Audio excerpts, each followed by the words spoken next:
Hello everybody, this is Tim again, here to do another movie review. This time I figured I'd go ahead and do the movie From Dusk Till Dawn, which I've been wanting to do for a long time, but I keep putting it off. But I figured I'd go ahead and do a review for it, and obviously I want to do the two sequels, which I haven't seen in forever, honestly. But just jump into From Dusk Till Dawn, the first one.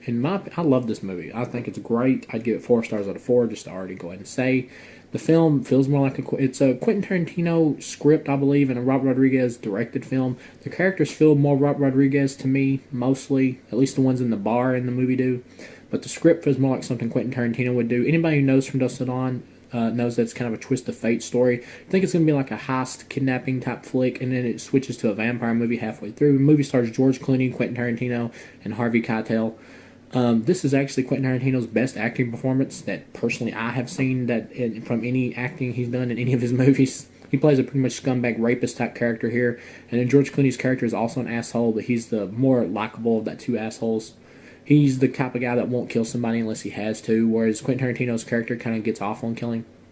One thing leads to another. They need to get across the Mexican border. They're trying to get away from the cops. They kidnap this family whose dad is Harvey Keitel, and you get Juliette Lewis. And then there's this other actor who plays the son, but I've never seen him before in another film. I think his name might be Ernest Liu or something like that. I'm not for sure.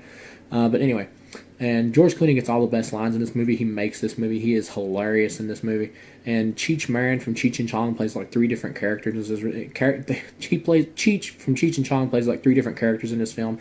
And it's really funny seeing him in this movie. And he also gets some hilarious lines. He's like the bouncer at the bar or whatever. And he keeps talking about pussy all the time. It's actually pretty funny.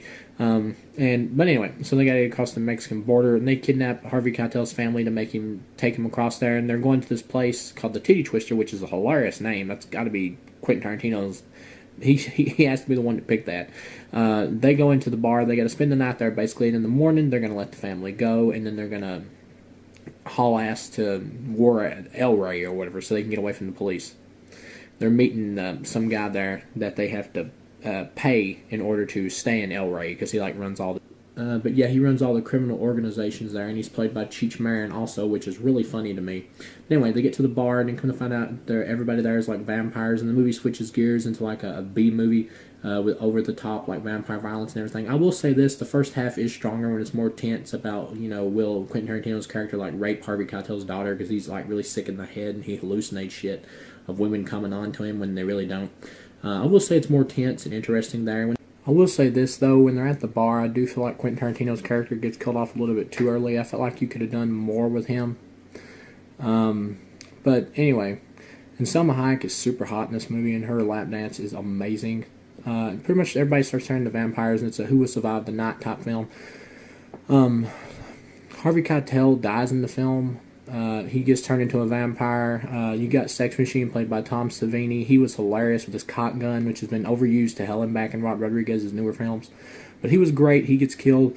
Majority of everybody pretty much gets killed at the end, except for George Clooney's character and Juliette Lewis's character. And at the end, he gives her some money that he's got, and that he took from a bank robbery or whatever. And he takes off. And she starts heading back home, I guess, in her parents' RV that's still left after everybody died in the night.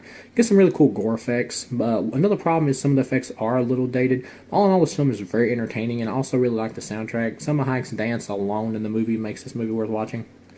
This is just an incredibly fun movie. The characters are also really fun. Even the extra characters at the bar are the ones I'm talking about mostly. Those are the ones that gives the most laughs.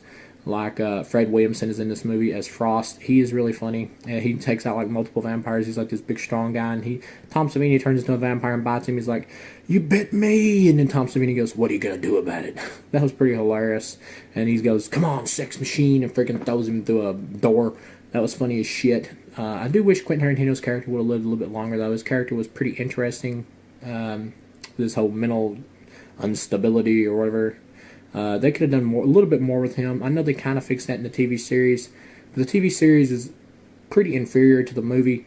All in all, this movie is just a great time to watch. I would highly recommend it as a vampire film to people. It's just a lot of fun. The first half is stronger because of the tenseness of it, but the second half is a lot of fun. So I'll see you guys again with the next review.